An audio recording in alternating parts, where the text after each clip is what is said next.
As music instructors and lesson studio owners, we've turned our passion for music into a business. Some refer to that as a lifestyle business. On this episode of Rock School Proprietor Podcast, I talk with Mike McKinstry, who took his very niche hobby, kayak fishing, from a small YouTube channel and built it into a television show with millions of viewers. We talk about things like work ethic, authenticity, and constantly seeking opportunities. These are all things that Mike prioritizes and are key elements in creating a lifestyle business that's both profitable and enjoyable. Stay tuned. Welcome to Rock School Proprietor Podcast. My name's John Kazicki, and my guest today is the host of Bassquatch Hunter on the Discovery Channel, creator of the Bassquatch Hunter YouTube channel. He's been nominated for 5 Michigan Emmy Awards and has a whole slew of other awards related to his shows. Mike McKinstry, how are you? I'm doing great, man. How you doing? I'm doing well. So as you and I were talking earlier, my audience for this podcast, primarily music instructors and music school owners. So I'm sure they all might be wondering right now, why on a podcast about running a music lesson business am I talking to a bass fisherman? I mean, that's how we met, though. It is how we met. Yeah, we've known each other. Yeah. Right. Yeah, we've known each other for decades at this point. And yeah, actually my very first job teaching, we worked together. You were the counter guy, right? Yep. And the kind of jack of all trades at the music store there. Yep, that was my first job in high school as well. Like besides Right. like pizzerias, like small stuff under the table when I was a teenager. So yeah. Yeah. So I'm going to answer that question. Like, why? Why am I talking to? Why am I talking to a music instructor? Yeah, not only a bass fisherman, but a like you exclusively fish in a kayak too, right? Yep. And so very, very small niche.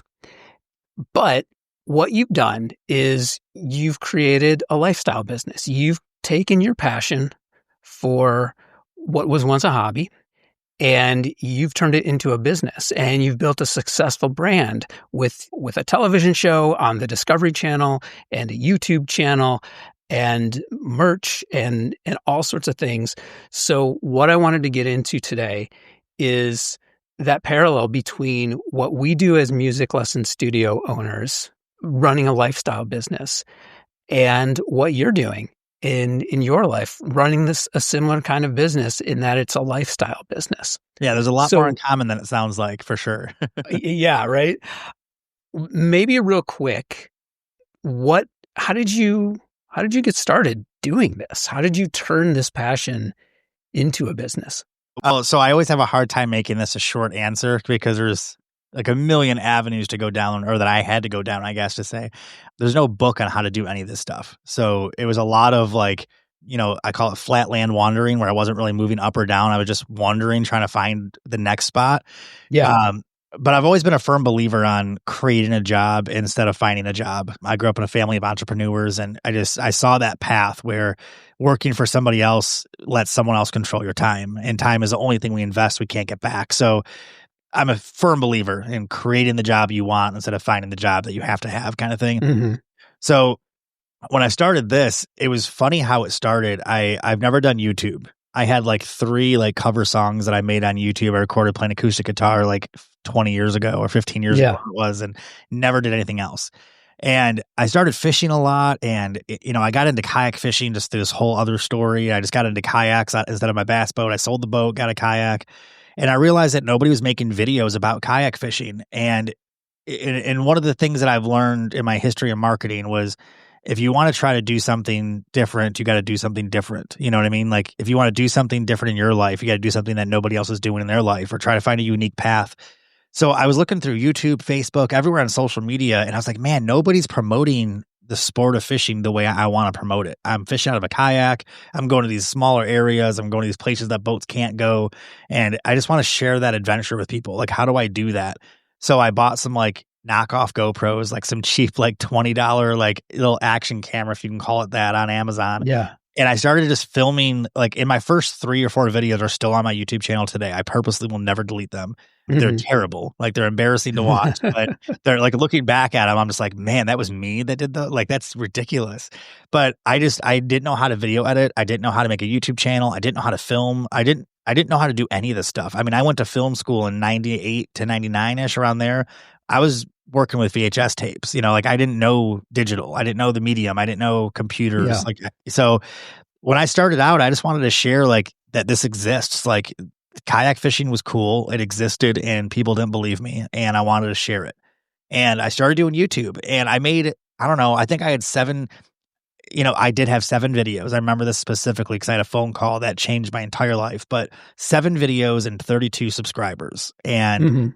there were just videos of me out fishing, having fun. And I started reaching out to brands and companies and just going, hey, I'm going to do this, and all these big things. I just shared my dreams and I was so passionate. I was so excited.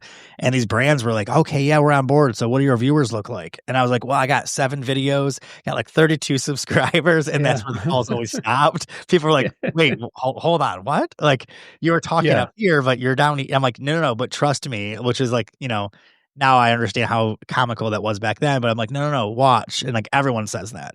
But what was Yeah. different with me is that I have the ambition, the drive, the energy. And I was like, I'm not giving up. I'm a firm believer in jumping. And if you don't fly, then you better learn to climb. So, I definitely had to climb. So I started making videos. And then sure enough, these brands started coming back to me further down the road and going, hey, like, can we just pay you to use our stuff? You're already using it. Like, just keep on using it in your videos and we'll just pay you. And I was like, wait a minute, what? You're going to pay me to do this? Mhm. And then I started making $500 a month on YouTube, which isn't much at all. But at the time, taking a risk and doing something that I didn't feel like was even work and being able to make $500 a month doing it, Yeah. I quit my job, my 13-year career of marketing. I quit. Like that was Mhm. it. I was like, this is my calling. Like if I can make 500 a month, I can make 5,000 a month. I just got to figure out the gap. So I kept on Right. pushing Right. it and doing it. And then that's how it got started. And then from there, it went to streaming platforms and then cable and then Discovery Channel. And then it just kept on growing because I still today have that same belief where if you jump and don't fly, it's okay. I don't give up. I just learn to climb back up and just I find out how to do it. And that's how it's so similar, like we were talking earlier about, anything in the arts, music, acting, anything is there's no book on how to do it. We're all unique. We all have our own paths. And Right. Right. you know, some of these paths are heavily traveled, but you have to make your own footsteps. Like you have to. I can't do what you do or what someone, like nobody can do what someone else does to the T or it's not going to work. It's not authentic. So starting out was super scary, but it was so exciting at the same time because every time I failed, I was like, okay, how are we like, I'm going to do it. Like, I'm going to figure it out. Mhm. It's just Yeah. like, What are you going to learn from that failure and how do yeah, you I'm the kid how do that you runs into a adjust? wall and then looks at it and goes, all right, where do I have to run through it to get through it? Like, I'm going to keep on running into it. So where's the soft spot? Like, I'm going to find it and I'm going to keep on Yeah. running into it. Like, I'm not the kid that stops and goes, maybe there's a wall there. I should stop. Like, that's just not how I've been my whole life. Yeah. And you've been doing this. You started the YouTube thing with your fishing videos in what, like, it's been about 10 years, right? Yeah, this is my Roughly. 10th year, I believe. Yeah, right around there. Okay. Yeah. Okay. So I know, and you mentioned this, a minute ago, that you have been doing this for 10 years. And one of your missions is to inspire others to take risks and try new things and pursue a career that makes them happy, kind of like exactly like you did. Yeah. And at this point, with almost a decade behind you, and again, bringing it back to people who will be listening to this podcast, that we are in that same boat. We are passionate about music. We are passionate about teaching. We're passionate about sharing that with other people. But also, like you said, there is no real roadmap, right? There's no like how to start a music school for dummies, like if you want to get into insurance, there's a clear path. If you want to get into teaching, there's a clear path. For these types of businesses, it's a little more like, let's wander around and try and figure things out. With your mission of inspiring others to find and pursue a career that makes them happy, what is maybe like one bit of advice you would give to someone else who's either thinking about starting a business or maybe they're in the early stages of their business? Yeah. So I love this question too. And this is kind of the topic I do at high schools a lot. Starting any business that's not product based is one of the scariest things, I think. It really is, because if it's a product based, you just have to learn how to sell a product. Yeah. When it's service based, you have to learn how to sell yourself. And that's where people get really scared. So the biggest piece of advice I give anybody that is doing any business service based, like what we both do, that's a very similar thing we both have, is not to focus on, and it sounds really weird, but I'll circle to it, I promise.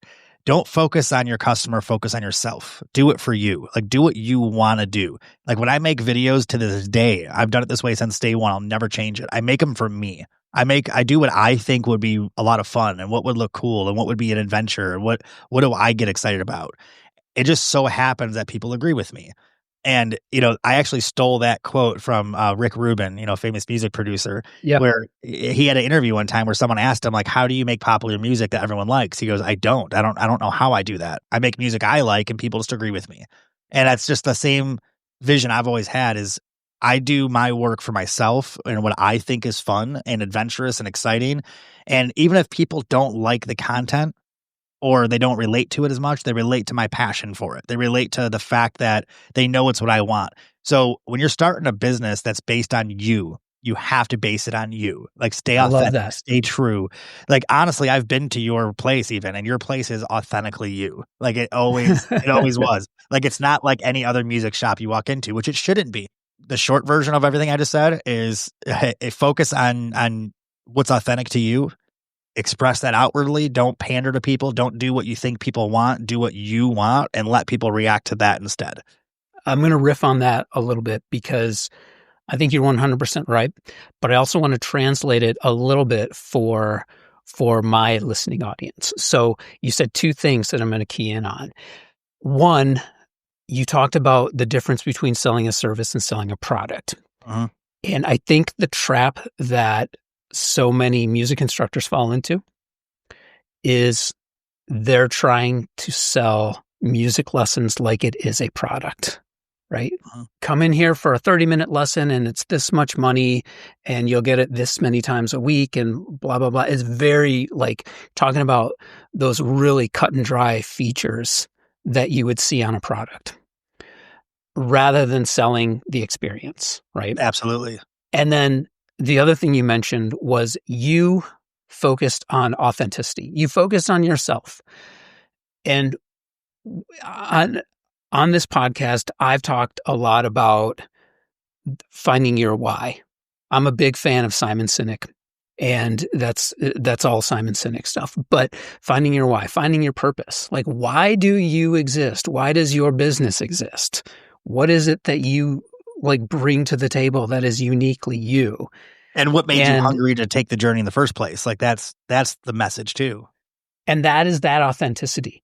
When you're able to figure out how to express your why and make that part of your marketing, then you are selling that extension of yourself. And you're finding your audience not because they're looking for music lessons, but because they resonate with how you're presenting music lessons, how 100%. You're presenting that experience when they come to take music lessons at your studio.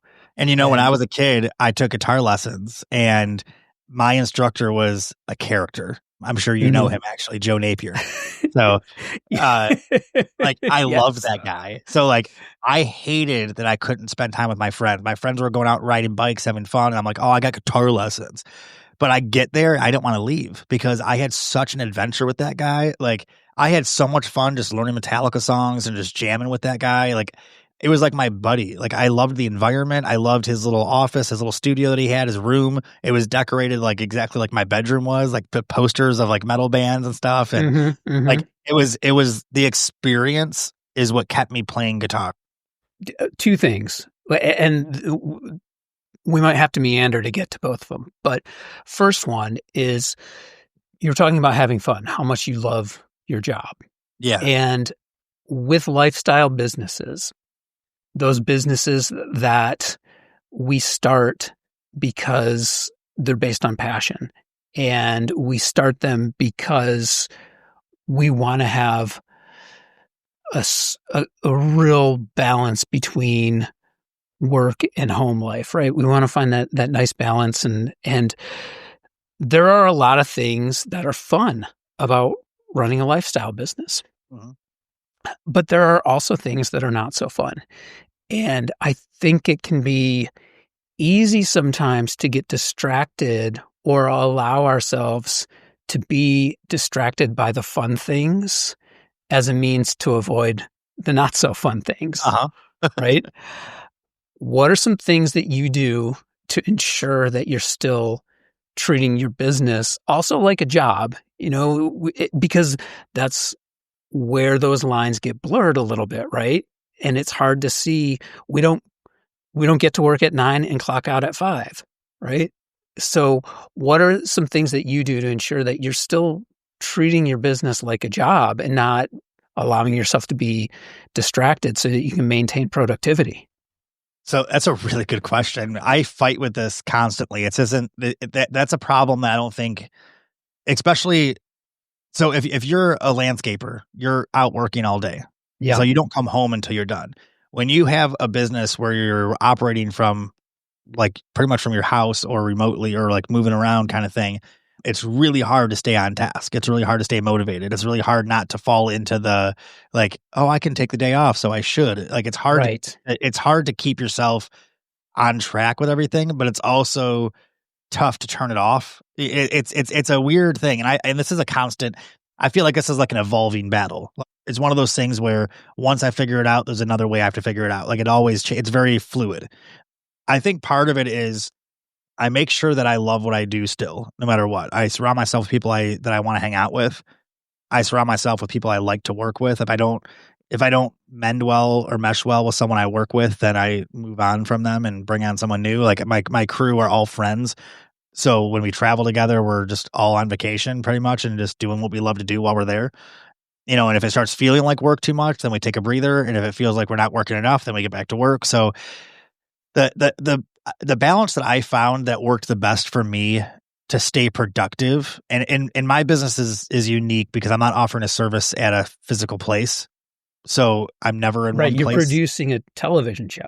Yeah. So like I work from my office most of the time. I don't get to like everyone's like, "Oh, you fish for a living." I'm like, "Do I? Like when do I do that?" Like I don't get to fish that. I've only been fishing twice this whole season, to be honest with you. Like I haven't been out much. I've been in my office just grinding like crazy.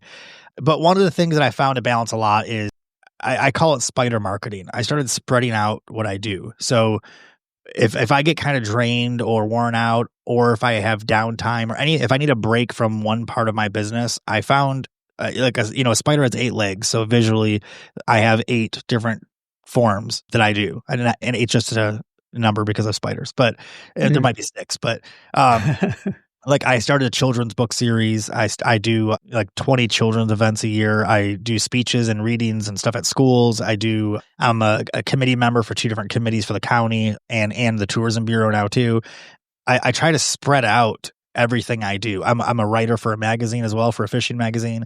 So like I spread out a lot of stuff. So when this feels like it's too much, that I'm still working over here, or when this feels like too much, I'm still working over here. Or if I have downtime for any reason, I'm like, well, I can allocate time to whatever one of these things, and it's all spread out. So that way, if one leg isn't working correctly, the other one is. So that's why I call it spider marketing, where I'm just kind of diversifying my workload. And that keeps me not only on task, but also it keeps my ADD in check, where I'm like always focusing on something and there's always something going on, and it doesn't get stagnant that way. I'm not a very complacent person. I don't like sitting still. I don't like being in one place. I always have to have movement, whether it's upward or downward, doesn't matter to me. It just has to be movement. So spreading it out helps a lot. That way you have other things to focus on. But also, I have a lot of constant reminders, and that's a lot of the kids that I work with, of why I do this. And I think it's really important for all of us to establish from the very beginning and establish that anchor, that no matter where you drift off to, you can refer to that anchor and go, this is okay. I remember why I did it, and with what I do is like in my show, I take out people who aren't fishermen, like celebrities and athletes and farmers and policemen, monster truck drivers, musicians, teach them how to fish. And then I go in their job for a day. So we swap jobs. And that's kind of what motivates me a lot too, is that when I see someone fish for the first time and catch their very first fish and it's like this big, something I wouldn't be excited about normally. And I watch them, like, it's their core memory now because they're like, this is my first fish ever. And I just did it on camera. And I'm like, you know what? It is kind of cool what I do. Like it kind of reignites like my passion and like reminds me. That's why I like working with kids so much. I help kids catch their first fish all the time. And I'm like, man, like it is cool. Like I forgot, like, and now my passion's back. Like it refueled me. And then I get to do their jobs and I hear it from people all the time where they're like, yeah, I kind of forgot. Like, I filmed with the Atlanta Braves pitcher recently, and I remember when we walked out in the field, I just stopped and I was like, "Oh my gosh, this is the grass of a stadium! Like this is." And he was like, "What do you mean? Like I just walk past this every day." And I'm like, "No, stop for a minute and look around." He's like, "Oh yeah, I forgot. It's been a long time since I've done this for the first time." And and it's like, so it's like having that anchor. And whether it's diversifying your attention so you can find many anchors or just finding that one, but having that one anchor is probably the best way just to keep yourself on track with everything.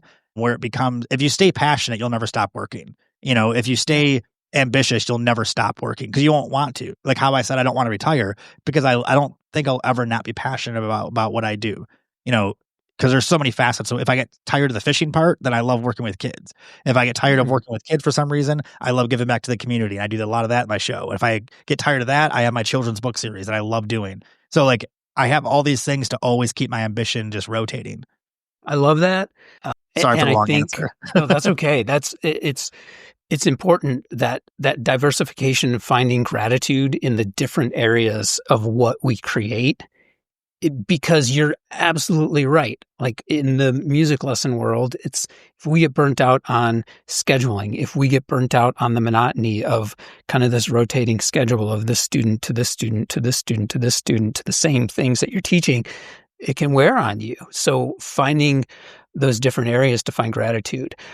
The other thing I think that is a challenge for us when we run a lifestyle business is growth. Now, so because we're focused on that work-life balance, in most jobs, you'd measure growth by numbers, 100% by numbers, right? Like what are my sales this month compared to last month or whatever the case is.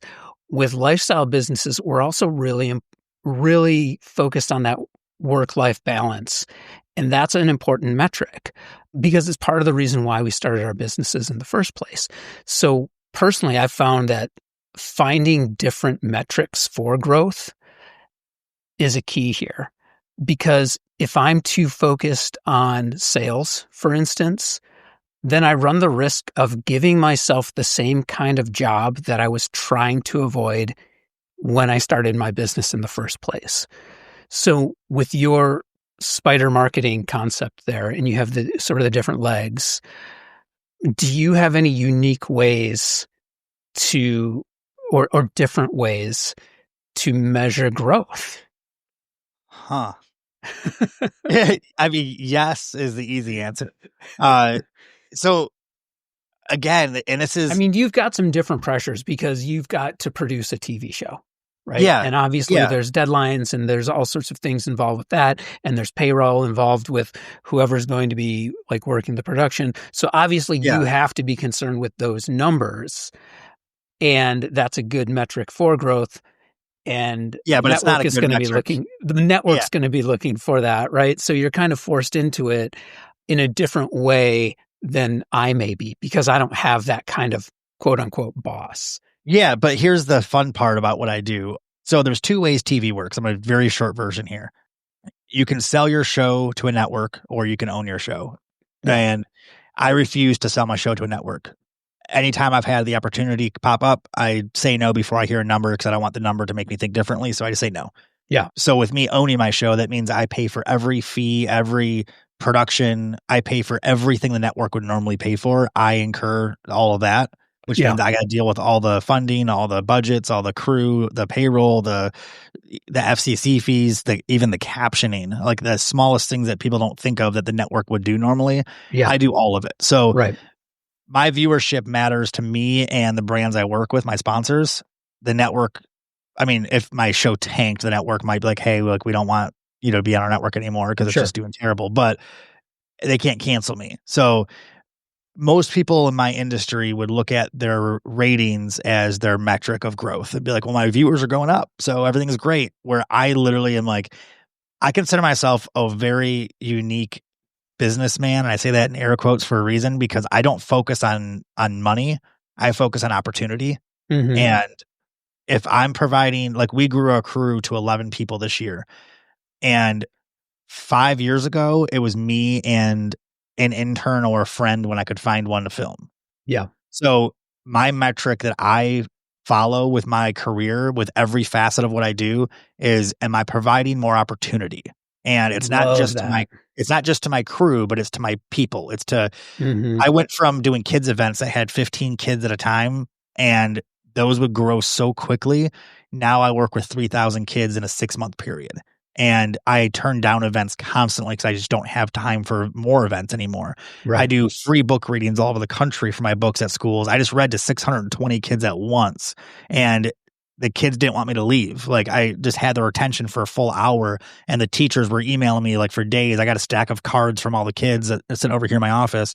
Like, that's my metric, is the opportunity I'm providing for people, whether it's their income, their job. I just got the phone with someone earlier today that doesn't have any work experience, so they can't get a job in sound design, but they have a degree in it. And I was like, my whole crew are grads from film school. My show is their first job. And I do that on purpose because I want to provide opportunity. I give a huge resume booster with a national TV show on Discovery Channel with Emmy nominations and 5 Telly Awards and all this stuff. Like, I want to provide that. And as long as I'm providing that, I'm providing opportunity. I'm providing kids opportunity to learn how to fish for the first time or find new adventure, try something new, meet new people, take risks, find new adventures, all this stuff. As long as I'm providing more opportunity every single year, I am incredibly successful in my book. I don't focus on the money, which I do get yelled at from some people, because there's times where I'm like, oh, I should have been a little smarter with this expense, but I just funded a whole camp. So is it worth it to me? Sure. Was it smart? Probably not. But I don't focus on and I know you know this firsthand too. And I don't even know like your whole personal story, everything, but I know this is accurate just because there's no way it's not with business. When you started out, you didn't focus on making more money than you could have if you got a job somewhere else, because that's not possible. Like, you can't. Right. So I'm sure you had plenty of moments where you're like, man, am I doing the right thing here? Because this is tough. Like, this is hard to live like this. Like, how do I support this and support myself? Or how do I have wants that I want to buy or pay for that I can't because I have to put into the business. And if you aren't willing to do that, you can't have a business. You can't. If you go into a business being like, I'm going to get rich doing this, you'll never succeed ever, because that's not, you have to go through that phase first of not being rich, of being the opposite, of not being poor or broke, but everything you make has to go into your business. Yeah. And every energy drop you have has to go into your business. Every, like, sleep, if you're sick, like vacations, like family events, none of that matters. It's all providing opportunity for your business. And then it comes back to you. You know, like I said, 5 years ago, it was me and an intern. It was, you know, I hit 1 million viewers for my first time 5 years ago. Actually, 5 years ago, I hit 1 million viewers in a whole season. And, you know, now we're in 288 million homes and in 5 years. And I don't see that as my growth as much as I do of adding 11 crew members, because now I provided opportunity, and they're going to provide opportunity for their family and their friends, and they're, you know, it's just going to, like, that's what's most important. It doesn't matter what you're selling or what you're doing. If you are providing opportunity, then you are successful. Mike, you mentioned 2, I think, very important words in both that answer and one of your previous answers to my questions. You mentioned the words diversification and opportunity. And I think pursuing both of those things, like when you are looking for opportunities, when you are looking for ways to diversify, those are always going to help sustain and grow your business. And all those opportunities and ways to diversify, they might fail, right? Like you were saying before, 100%. they might fail, but that doesn't mean you stop looking for them. That doesn't mean you stop trying. And I hope that everybody has failures when they try new things. I mean, I, in my opinion, the biggest lesson you'll ever get in life is being knocked down. If everything you do is successful, you'll never learn anything. You know what I mean? Like if everything you do is just perfect, you'll never have a lesson. So it's important to try the diversification as much as you can, because if, like I said, if you have 8 legs out there and 4 of them break off and fail, you have the 4 other ones that are going to keep you going. That's why it's so important to diversify. Do you find it hard? I wanted to ask you that too. Like in a music school, do you find it hard to, because like most kids that come in, just from my experience at least, they don't want to learn music theory. They want to learn songs because that's what's cool to play with your friends. You know, like nobody goes to a bonfire and goes, here, listen to my pentatonic scale. Yeah. Like they want to hear Green Day, you know, or they want to hear a song they know. Do you find it hard to stay like motivated, I guess, when you don't get a lot of students, unless you do, if I'm wrong, but you don't get a lot of students that are just interested in what you're passionate about in theory and like actually like mastering an instrument.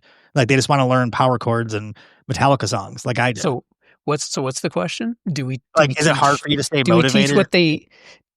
Is it hard to stay motivated when you're just teaching like if kids just want to know like basic songs and that's all they want to know, they're not interested in the theory and the depth and like the things that like that you know that you're willing to teach. Yeah. Like do you ever get just like discouraged when you're like, man, if I teach one more power chord today, like you know, like okay.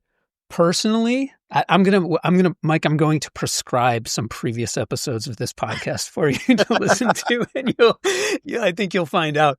Personally, no, I don't, because I know that what got me interested in music was playing songs that I love, right? That's what made me want to learn more about music. And I just happened to continue to take that further and further and further. But that doesn't necessarily mean that I can't come back to that place where I existed just wanting to learn how to play some songs and hang out with a kid who wants the same thing. Yeah. You know, so my answer is no, that's not a problem keeping me motivated to play fun songs with kids. I think that's that sounds absolutely awesome. Great. No, I just didn't know like as a teacher, like like you have so much more to offer than like a 3-chord Green Day song. But like I just know it's a long game. It's a long game. Yeah. You know what I mean? I know that my job is to be where that kid is in the moment, and then we'll just travel along with him, because that's gonna make me the best possible instructor for him. Yeah, because you're gonna make him passionate about it if he wants to do it. It's the same thing when I teach people how to fish, and they're like, you know, I want to get a kayak, so I'm gonna get the cheapest one I can get. And I was like, get the one that you like the most, because you'll be the most comfortable. You'll do it more often. And if you do it more often, then you're gonna be into it more. You know, or when you shared that story about watching someone catch their first fish that's, 5 inches big, you didn't turn around and say, all right, now if you want to catch the big one, here are all the things that you did wrong. Right? Yeah. No, that's true. That's true. Yeah. You just enjoy that moment. Exactly. Yeah. And I do that in the show too. Like I take grown adults out who have never fished before, and we do worms and bobbers. And like, to me, like, up until the last year, to me, worms and bobbers were like, that's just for kids. Like, it's not fun. Like, it's easy. And like, it's not fishing to me. It's like anyone can do it. And then the last year or so, I started doing it more in my show. And I was like, man, you know what? Like, I forgot. I just wrote an article for the magazine about this, actually, about worms and bobbers for adults. I'm like, I forgot how much fun it was just to throw a bobber out there and not have to like retrieve a lure a certain way perfectly for a fish to bite it. Like, just to throw a worm and bobber and just let it sit and just have fun, because like, that's what got me into fishing in the first place. So like, it is fun. Like, it is a blast. I'm going to switch gears here and kind of bring this one home. I've got one more question for you, Mike. And I'm going to go back to when way back when you started your YouTube channel. You mentioned you had 7 videos and 35 33 followers? or 32. Yeah. Okay. Something tiny. Okay. How important is consistency? Oh my gosh. And that was the hardest lesson for me to learn, is consistency is just as important as the message you're putting out. If you put out your heart one time, look at music. I love relating this to music all the time, actually. How many one-hit wonder bands have there been because they put everything they had into one song? And they had nothing else to offer. Like they just didn't, they're like, that was it. Like my writing wasn't good anymore, or they just didn't have anything that resonated with people after that.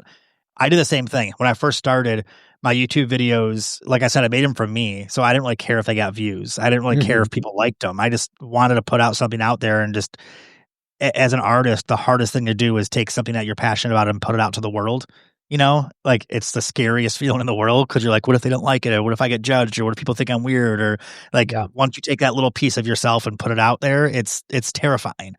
But once you do it enough, it becomes exciting. It becomes like you feel like you're putting a painting at the Guggenheim, and you're just sitting back in the window watching people stare at it. And you're just like, this is great.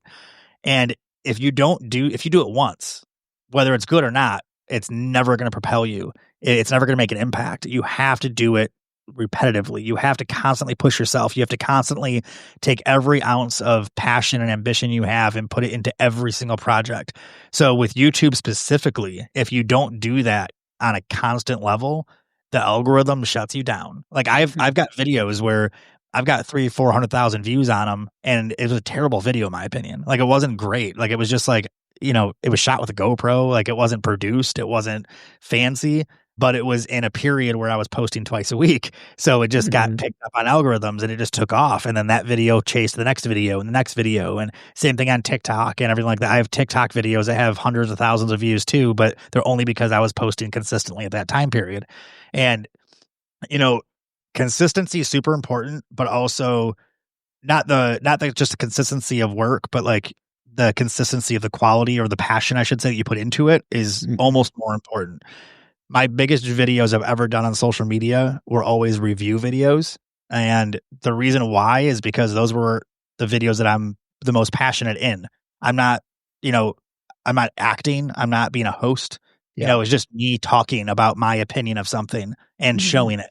Yeah. And those resonated so well, because that's how people get to know me. They get to know my personality more. They get to see like, oh, it's the same guy that's on TV. Like he's the same person. Like I get it now. So it resonates more. And then I do that consistently, where I constantly do live videos on socials. I constantly do like personal posts. I constantly do more like, you know, personal talking parts of my episodes. Even I stay consistent with the content and with the amount of content. So now I make sure I post 60 posts a month on average.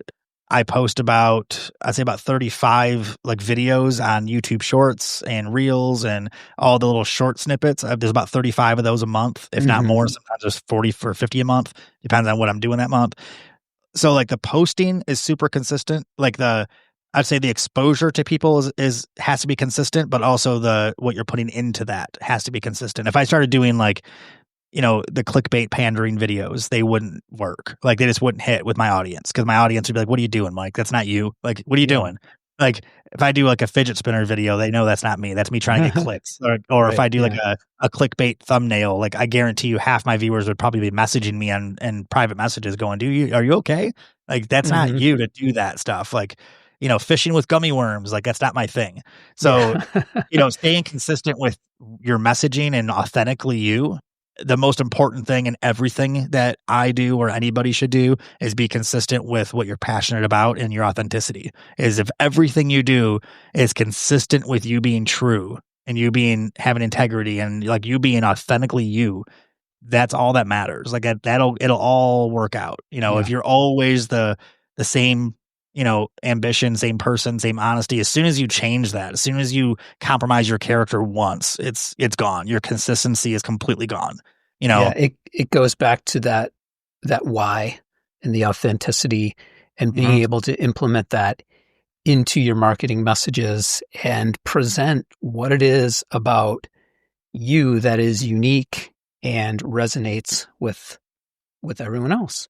I should have asked like a clarifying question, I guess. Like, were you asking more about like consistency for like posting social media, for growing social media? Well, I think it was targeted more at putting in the work and being consistent with, like, I mean, you grew this TV show that's on a cable network now from your YouTube videos. Yeah.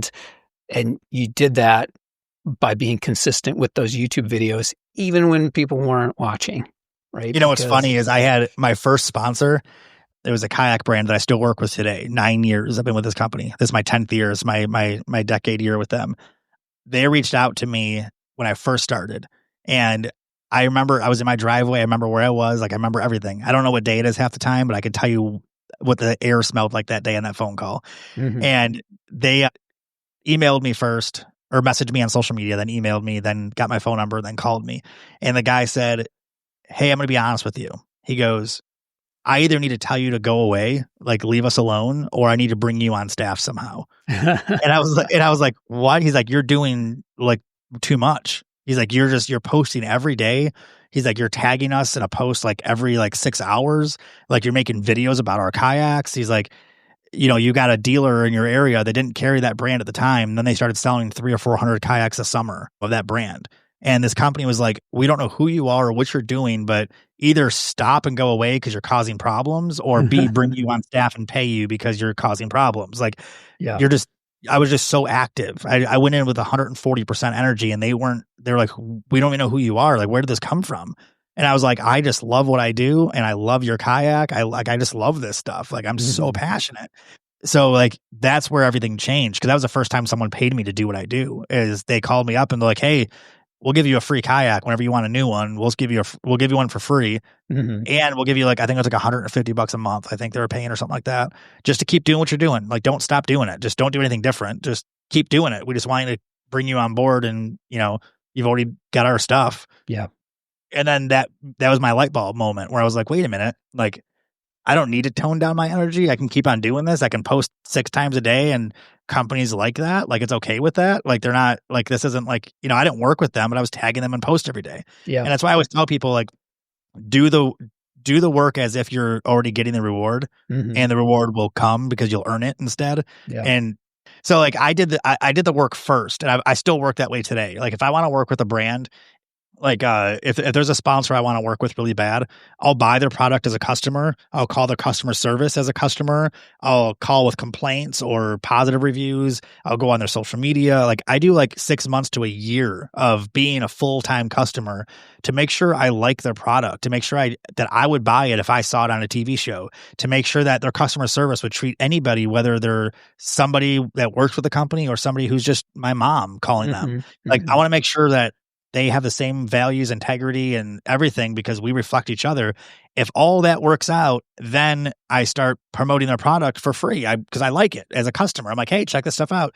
It's very hard for people to find out what brands I'm actually getting paid by or not, because I promote what I like no matter what. The paycheck doesn't change. I don't stop promoting a brand if I'm not getting paid by them. I don't, unless I have a contract issue, obviously, but I don't, a lot of people think that I'm sponsored by like this certain beverage company because I post about them. And I'm like, no, I just genuinely love what they do. And I call the company, and they have this charity initiative that I love and I help out with, actually. And like, they're just a great company. Like, they deserve to be promoted. Like, if they pay me one day, cool. If they don't, cool. It doesn't change. Yeah. And it's like, if I do want to work with them, though, by the time I call them, they're like, "Oh yeah, we've seen you. Like, you tag us. Like, we saw your stuff." I already have a value that I already built for them. I already created a budget almost, or a demand, because when I reach out to them now, they're like, "Man, like, we either have to work with you at this point, or like cut you loose, because like, you're already doing so much for us." And that's kind of that's my number one key to how I've been successful with what I do, is that I do the work first, and then I don't expect the reward, but the reward usually will happen naturally that way. Yeah. And it's almost hard for a company to say no when I show them what I can do before asking for anything in return.